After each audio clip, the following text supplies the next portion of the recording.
When Elizabeth accurately ran into the alleyways, she then turned and pressed against the wall.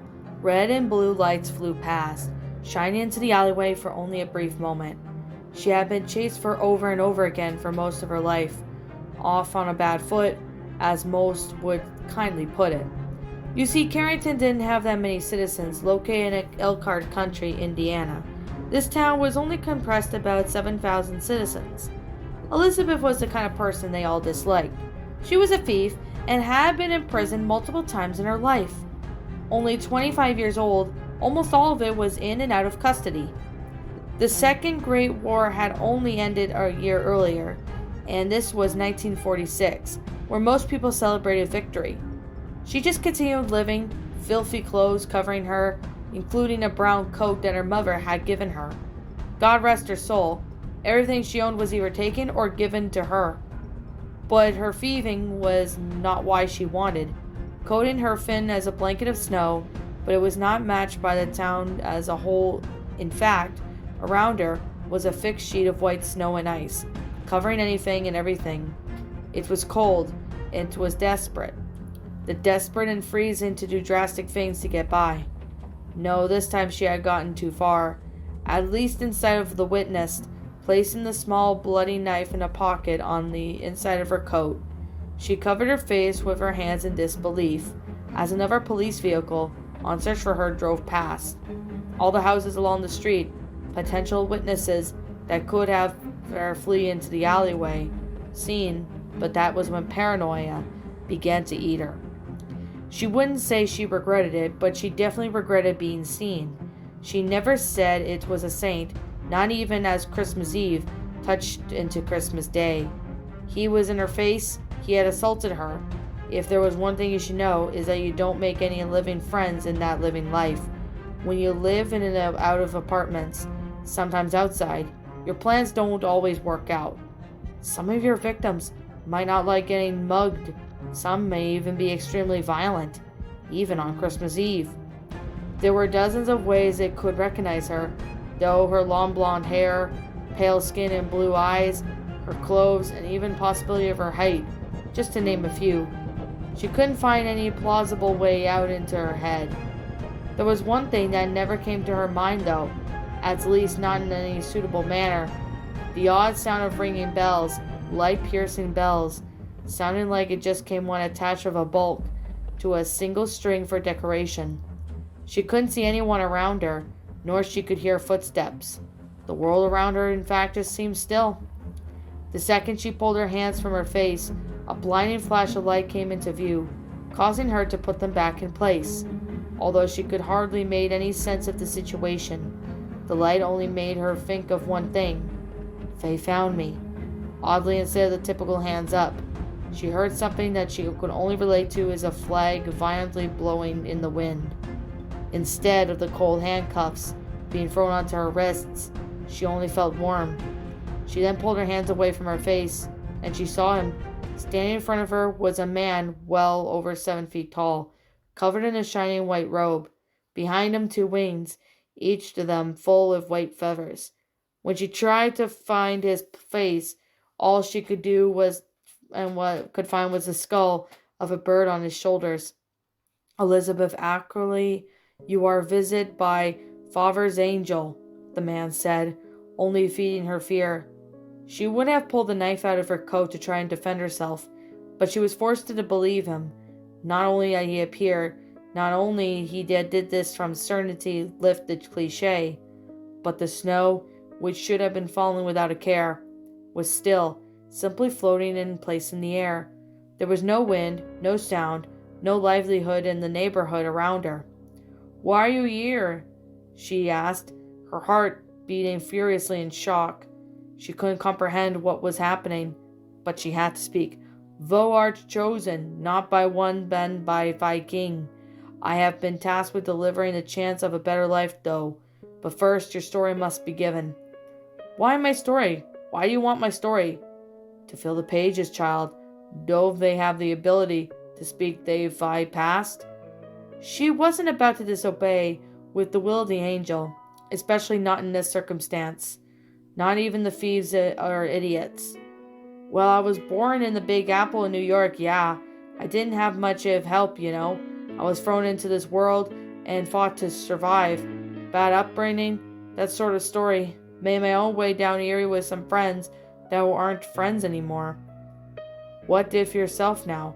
What do you see when you look around in this moment? She fought hard, but she couldn't contain herself, holding in the perfect balance for fear and regret. She spilled herself to the angel. I've made a mistake. Please forgive me, she said, a tear sprawling from each eye, falling on her pale cheeks. The angel raised his finger to her lips. His touch was warmth and brought her calm to the soul. You've put yourself into a bad situation, child. You will be gifted by grace, a chance of redemption. They will not know your face, nor your ability, young one. Taking his finger from her lips, the angel bent to the ground as he grabbed 2 hands of snow, brought himself back up. With his right hand he threw some snow on her face, like fine powder. When the snow had cleared from her face, there was one in its place. He shoved her the new face, spreading it out its empty hand, opening a small, white circular portal, which stunningly allowed a perfect reflection to the other side. Her blonde hair was replaced with following red cherry hair. Her cheeks were now rosy, and her skin tone was more healthy shade, yet still pale. The jawline itself had been reshaped, now more of a defined point. Her clothes were no longer dirty, and she could feel the weight of her knife was gone from her coat's pocket. Doth desire where the bright portals lead, or where the dark portal it leads? He asked, seemingly rhetorically. It's beautiful. You did all this for me? She questioned. Without responding, the angel took the snow in his left hand, raised in his right hand. The snow began to glow a bright light, causing her to squint her eyes. The pain eventually grew, when she shut them fully. When she reopened them, the angel was holding a black book. The book was of great size, appeared to be made of some sort of black leather, sewn together with light red thread. A chain linked around the book twice, in the shape of an X. Beneath the chain, a deep red design glowed, but it fully was like it was impossible to guess. This book has the power of both your guilt and your pleasure. It contains the sense of both malevolence and benevolence. You must use it wisely. Your new start must be used wisely, I might add. In another great flash, she was gone. The book simply fell straight to the ground. Looking around, she saw the snow fall in front of her. Everything seemed normal. The sound of automobiles and voices of others were heard once more. She heard the rattle of chains, which she drew back the book. The chains were unraveled and loosely hanging the snow around the book. She walked over and picked it up, with in both hands at once. It was about the third size of her body. The weight about 20 pounds. The red design was that of Ouroboros, and within, the Ouroboros had a crude representation of the brain. Unsure of how to feel about this, she still filled with adrenaline, carefully walked out of the alleyway. As she turned around with her new possession, she felt a strange coursing power run through her arms. She poked her head out of the alleyway both ways. The only person she could see was a single homeless man shoveling a near-empty shopping cart. She opened the book and opened the page, and she printed thin lever-like page, just a single word, INNRI. She read to herself. A heavenly glow came from the page as the world turned from deep red into a clean white. Raising from the page, leaving a misty trail behind it, the light worked as it directly across the street from the alleyway. It was a beautiful house, high-end, sure, bright blue and white coloration. Christmas color decorations hung all over it. She couldn't understand why the lights were attempting to show her, but she felt an urge, an unplaceable, tormenting urge, the sort of urge that only taboo can truly give a person. She had to get closer, a look closer. Taking her first cautious steps out of the alleyway into the sidewalk, the homeless man apparently couldn't see the light at all, as he was looking in her direction. Now sitting on the cold, snow-covered asphalt, As she walked to take her first step onto the road, she jumped at the car going well over past the speed limit, speeding past her, nearly hitting her. Cursing to herself, she watched the two police vehicles drove the same speed past her. Had they really not noticed her? The angel's change wasn't some sort of cruel joke. She felt joyous, but also still felt with curiosity. What of the book? She then ran across the road as fast as she could before wiping around. The homeless man was in the fetal position, attempting to keep warm. His cart only had a few cans, most of which are likely empty. She felt terrible. She had been there. Curiosity beat sympathy, running up to the largest window in front of the house. She could see a family sitting around a radio, listening to some sort of show. As unusual nuclear family of a father, a mother, and a son. Fireplace was burning next to them, and a couch was next to a staircase going up. It had a nice brown and white interior. A nice piano sat in the hollow place underneath the higher portion of the stairwell. They had a beautiful Christmas tree in the corner between the basement and the doorway, but back though the flames did not risk burning it. The husband was a large man, and he would pose a threat very easily. Short brown hair was all facing the back. He looked like he walked into a gym years ago and never walked out. The wife was just as much as a looker in her scarlet red dress, with her long bony hair reaching past her shoulders. Their son, your typical kid, looked about 6, very short black hair. When she started imagining all these things that she could find in there, a light came once more from the book and went around the houses. She reluctantly followed, running between them the house, similarly vacant house next door. She entered their surprisingly empty backyard. There was a back door entrance and another window. Looking at the window, she could see that that room was on the other side of the kitchen, and that the family was in the room beyond that. Through an empty doorway, the light continued the door, and she followed. She couldn't exactly think of what it wanted her to do, but she went with what it assumed. Putting her hand on the doorknob, she attempted to open the door, only to find out it was locked. Pulling her hand away, the light-covered doorknob before moving on to the keyhole. A faint click was heard, and the doorknob turned by itself. When the door opened, no sound was created. Now it was obvious that it wanted it of her, but she could not piece together why. Why would the angel want her to enter their home uninvited? Was her lifestyle not evil in its eyes? Through the questions and confusion she pressed on. When she entered the house, the door silently pushed itself shut behind her. The warmth of the house comforted her. A checkered floor was just below her, a counter and a fridge to her left, and to her right the entrance to the living room. A mistletoe hanging from above. She could hear some sort of radio show playing rather loudly, but couldn't focus enough to make out what it was. Opening the book to the second page this time, she was able to see the text come to the page, seeping down into a shape like a formless liquid. Luke 40:6, and he said to him, I will give all their authority and splendor. It has been given to me. I can give it to anyone I want to. It was that moment later her wicked little heart came into action. Her brain was in completence. She was very carefully attempt to grab the knife out of the holder beside her. Just as her hand was able to touch it, a severe pain took over her. It took all of her strength and perseverance not to scream out in agony, but a light squeal did escape from her mouth. There was no way they didn't hear it. She had to act now, with or without a weapon. She was frustrated beyond belief, but that's when she heard a metallic ring right in front of her. Looking up, she could see the knife floating in the air. She couldn't wrap her head around what was going on, but she thought of it as a direction. The knife moved that way away. Now she felt better. Without her mind consenting, the fridge opened loudly. A chunk of cold turkey flew towards her, to which she caught. What the hell was that? The father exclaimed. The father who would be afraid, he appeared to be large and capable. The book's red glowing design began to move in its place. The Ouroboros began circling the brain on the lever. The knife went into the room at great speed, before the screams could be heard. Wails of mother and child signified that it was now time to act. Stepping into the living room, she took a bite of the turkey, leaned against the doorway on the right side.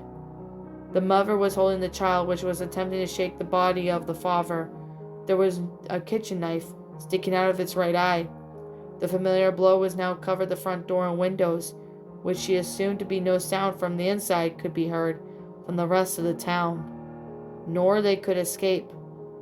Now be time for you to stay quiet. The mother wrapped her arms around her child as tight as she could, burying her head in the embrace. On the couch, now! They all complied very fast. It wasn't more than a moment when they were sitting on the couch. The knife flew out of the father's eye socket with a liquid suction sound. It remained in the air. The look of absolute horror and sadness almost found a place of sympathy in her heart. Almost. You, she said, pointing to the mother. Go get everything worth a penny, or your boy's next, yeah? I won't leave him, the mother retaliated, holding him tighter. The book floated out of Elizabeth's hands, opening the page free and the next three names. Triton Harmard, Vanessa Harmard, Noah Harmard. Both hands are now free. She pointed to the fireplace behind her. Unless you want to run free, you better get your asses moving. Kissing her son between tears and sobs, she got up from the couch. Don't hurt him, I beg you. Move. She sprinted for upstairs, grabbed the book with her left hand out of the hair, and pulled it towards herself, flipping it to one of the pages further, to page 4. She began to read it herself, and the woman's loud shuffling items upstairs. The beast of their deaths, with their black hearts, first pump red blood, and then the void takes their consciousness, their twisted psyche, will fist dreams of the paradise. When they are met with the first choice, they will originally suffer. This isn't the birth history, but with each birth and with each first breath of sentence, that is when he must. Her reading was cut off when the wife was rushing downstairs, holding much jewelry in her hands as she held a cup. She could feel herself begin to compel with her left hand, then the rest of her body. The book's glow once again became blue. The Ouroboros moved around the brain, speaking in a voice she never heard before. She had no power over her speech, or the manipulation of the book would bring. Oru Alek, it said in deep, imitating voice from her lips. The jewelry fell from her hands as she lifted it in the air. Her son would attempt to run away from the room, but he was also lifted into the air, facing his mother. Her dress was peeled off in a single moment, with everything else covering her, and thrown onto the fire, which consumed them. Her cold flesh was revealed, along with her bust. Struggling with both to lower herself and cover her naked body, she was turned upside down, feet in the air. Her legs pulled in the opposing directions until they were practically opposite of each other, flat. It hurts! It hurts! She yelled in panic as she was pulled in two directions at once. Then, without any warning, she was slammed upwards and towards the ceiling. Her entire body became a liquid collection of gore, with only solid sections being small, collections of the matter from her organs. The blood did not fall, however, instead it stayed, coating the ceiling, while once white, pure ceiling was now a red show of raw power. The sun was slammed across the room into the front door. The knife dropped to the ground, but the book remained in flight. The piano, however, opened. A single piece of piano wire was torn out, drifted over Elizabeth. Before she knew it, it was stretched sideways between Elizabeth and the boy's floating stomach level. It was at this point that she regained control of herself, but a voice was now haunting her head, repeating her name obsessively. Elizabeth, Elizabeth, Elizabeth. The boy was sobbing uncontrollably, and the trauma and fear, nothing in the universe nor the next, could undo the amount of damage that had been done on him. Elizabeth, Elizabeth, Elizabeth. She made sure the piano wire was straight and raised it so it could give a fast death by decapitation. Elizabeth, Elizabeth, Elizabeth. The wire flew forward before the body of the head of the boy fell to the ground. You're one of us. All of the gore and red anchor fell from the ceiling with one wave. One splash, everything in the room, Elizabeth and the book included, coated with the thick product. Out of the fireplace, the heat began to grow exceptionally hot. The flames began to rampage on their spot. In another burst, the flames outstretched outside the fireplace in just an instant, forcing her to shroud her eyes from the brightness. When she opened them, the room around her was on fire. There was no way the fire had naturally spread across the room like this, as all four walls were burning, yet no one showed signs of having already burned. When she turned around to run from the scene, even leaving the jewelry behind, she was scared and out of her skin by the angel she had once seen before, coming out by a swirling red portal behind her, only his arm, head, and part of his torso being visible. There was only one difference. His once white robe was now light blue. He then grabbed her by the face with one hand, which covered her completely, and lifted her into the air. "You have failed into the temptation of Nikilumu. Thy fiery black heart was beyond corrupt. Your redemption was cast away the moment you acted on your own will. Rather than the Father's will, though as chosen by fate, one will have you bound one of those evil spirits within the Nike Mule after you have the proper punishment for your actions." She attempted to speak, but his hand muffled all the words from being heard. The Nike Mule, however, repeated the strongest thought, even though dozens of questions were in her mind.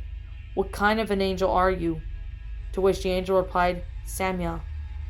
At the moment, he pulled her towards the portal, which closed behind him. The Nike Mule, however, picked up one last wish from Elizabeth.